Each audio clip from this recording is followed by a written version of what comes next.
O Senhor esteja convosco. Ele está no meio de nós. Proclamação do Evangelho de Jesus Cristo segundo Lucas. Glória a vós, Senhor. Naquele tempo, Jesus atravessava cidades e povoados, ensinando e prosseguindo o caminho para Jerusalém. Alguém lhe perguntou: Senhor, é verdade que são poucos os que se salvam? Jesus respondeu: Fazei todo o esforço possível para entrar pela porta estreita, porque eu vos digo que muitos tentarão entrar e não conseguirão. Uma vez que o dono da casa se levantar e fechar a porta, vós do lado de fora começareis a bater, dizendo: Senhor, abre-nos a porta. Ele responderá: Não sei de onde sois. Então começareis a dizer: Nós comemos e bebemos diante de ti, e tu ensinastes em nossas praças. Ele, porém, responderá: Não sei de onde sois. Afastai-vos de mim, todos vós que praticais a injustiça. Ali haverá choro e ranger de dentes, quando virdes Abraão, Isaque e Jacó, junto com todos os profetas do reino de Deus, e vós, porém, sendo lançados fora. Virão homens do Oriente e do Ocidente, do Norte e do Sul, e tomarão lugar à mesa no reino de Deus. Assim, há últimos que serão primeiros, e primeiros que serão últimos. Palavra da salvação. Glória a vós, Senhor.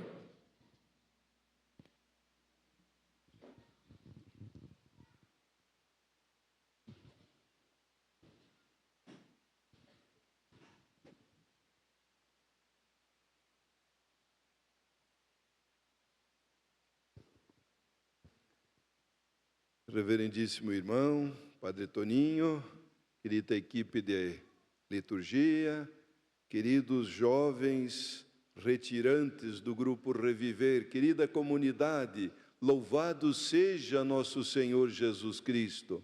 Para sempre seja louvado. Estamos no 21º domingo do tempo comum. É um tempo em que contemplamos os ensinamentos de Jesus. E hoje é uma das páginas bastante difíceis. Primeiro, o lado bom.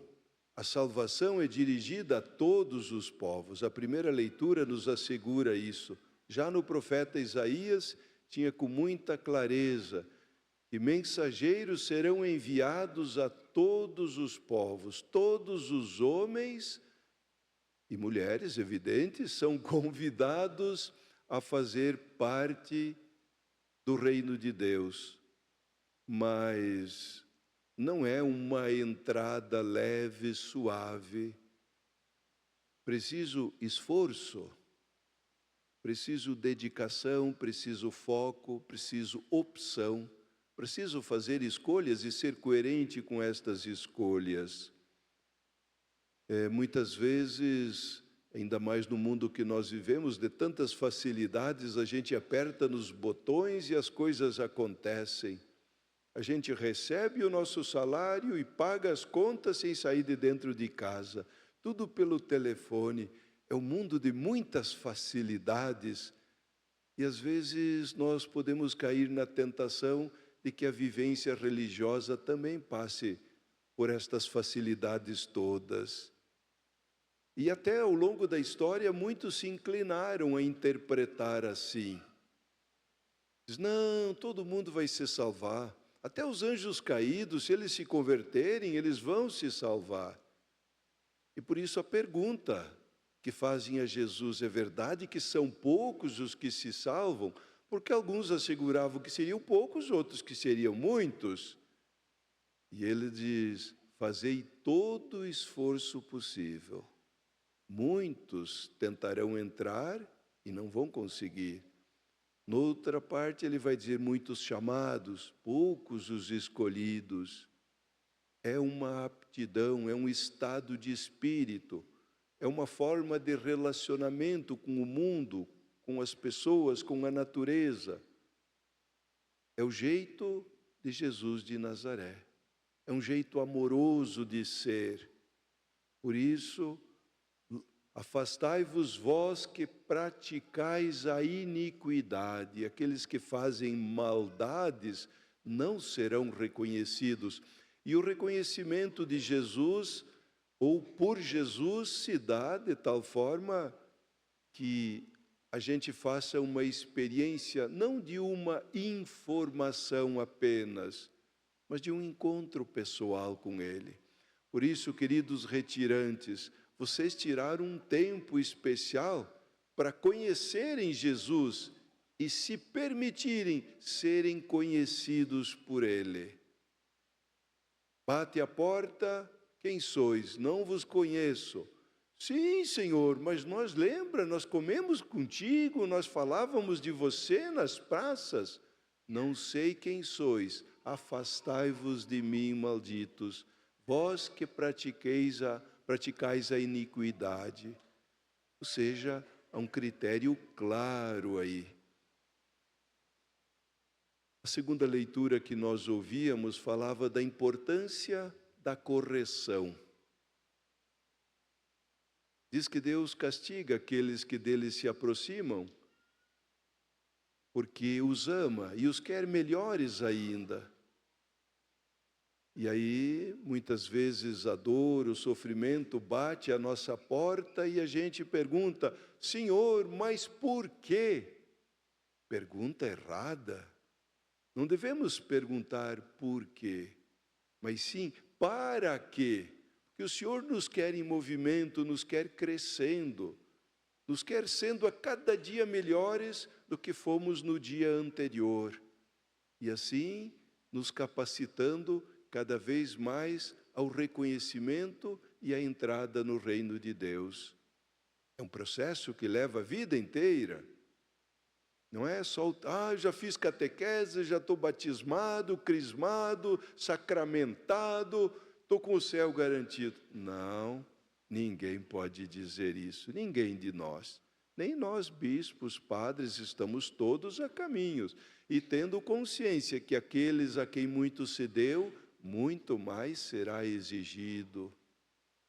Por isso, a educação de um filho não deve ser nem só com sim e nem só com nãos.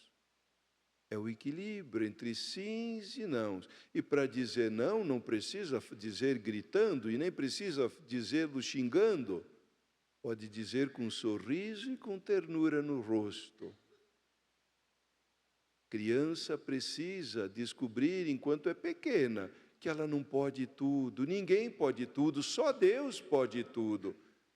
E é um engano educar uma pessoa com a sensação de que ela pode tudo.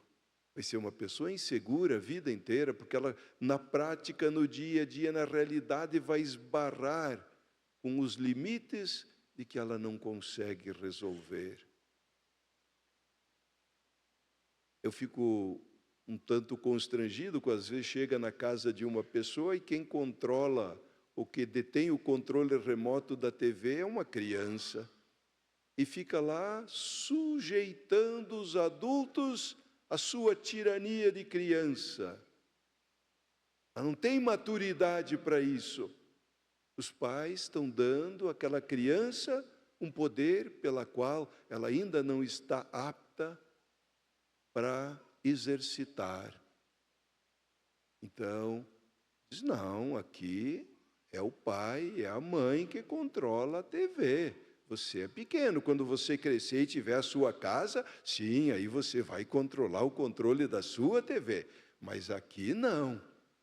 Mas chora e faz...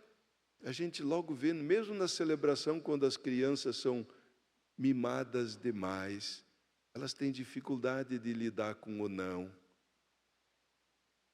E Deus açoita aqueles que dele se aproximam.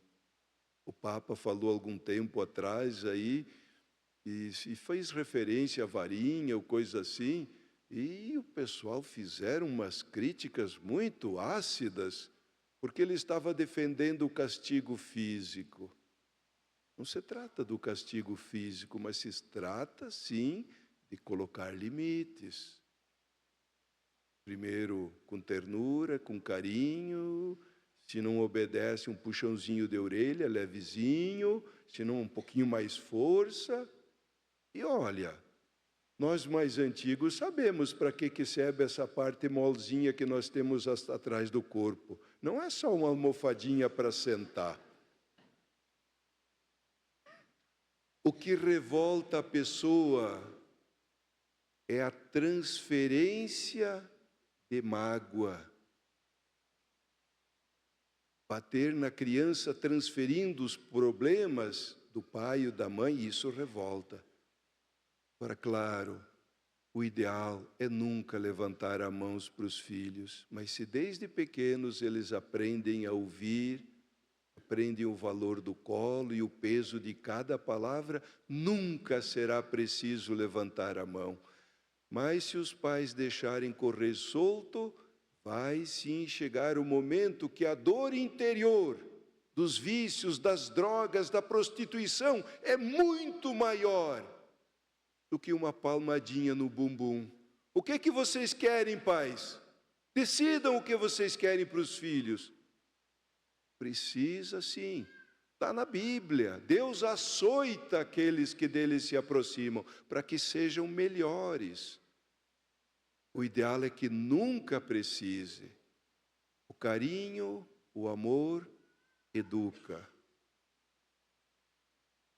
Então precisamos ir descobrindo isso. E claro, queridos pais, não existe uma escola para ser pai, como também não existe uma escola para ser filho. A gente aprende na escola da vida, com acertos e erros. E vamos fazendo força, mas quando a gente tem por mestre Jesus Cristo, por modelo Maria, os santos, as santas, a chance da gente errar é bem menor, bem menor. Por isso, para concluir, porque depois nós temos o testemunho de alguns jovens aí que participaram do retiro, vai ser muito bom ouvi-los. Concluo com uma pequena uma imagem. Um senhor vivera o tempo todo na cidade, cansado do barulho, depois de aposentado, comprou uma chácara próxima da cidade. E chegando lá tinha uma pequena parreira. E ele, olhando para aquela parreira, adubou, limpou, ajeitou, mas era um galharedo imenso. Um ano, deu pouquíssimas uvas e azedas ainda. Aí, no outro ano, ele caprichou, mais adubo, abriu melhor embaixo, não resolveu nada. Aí ele falou com uma outra pessoa que entendia do assunto, e que tinha um parreiral grande que produzia muitas uvas, e ele disse: eu vou aparecer lá para dar uma arrumada na tua parreira, mas é importante podar, porque se não podar não vai dar resultado. O visitante, ou melhor, o homem consultado, quando foi lá, o dono da casa não estava, mas ele viu a parreira e, olhando para ela, logo percebeu o que precisava ser feito. E fez uma poda bem radical, porque aquela parreira nunca havia sido podada. Quando o dono da casa chegou, colocou a mão na cabeça, disse: mas esse desastrado detonou com toda a minha parreira, mas olha só que maldade ele fez, mas que sofrimento para essa planta. E diz: bom, agora não adianta mais, é só remoer as mágoas.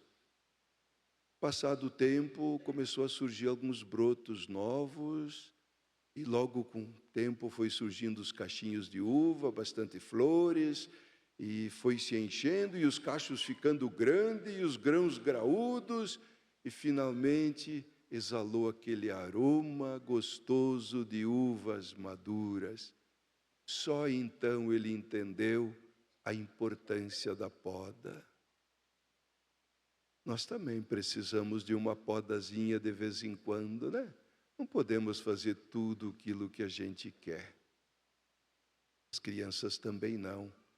E é os pais que têm que ajudar. E por mais que às vezes doa até mais no pai ou na mãe, aplicar um castigozinho, deixar o filho trancado um pouquinho no quarto ou no banheiro, para ele pensar. O teu cantinho do pensar, as creches têm muito o cantinho do pensar. Vai ali para o cantinho e vai pensar o que você fez. E na creche, ninguém bate nas crianças. E você chega lá, aquilo está uma ordem bonita. Por quê? Claro, pedagogia que eu para trabalhar com gente pequena. Então, vamos indo, caminhando, mas olhemos para Jesus, o seu ensinamento, a sua palavra de Deus, e não percamos de vista o endereço último, a salvação, a eternidade. Que o bom Deus nos ajude. Louvado seja nosso adorável Salvador Jesus Cristo.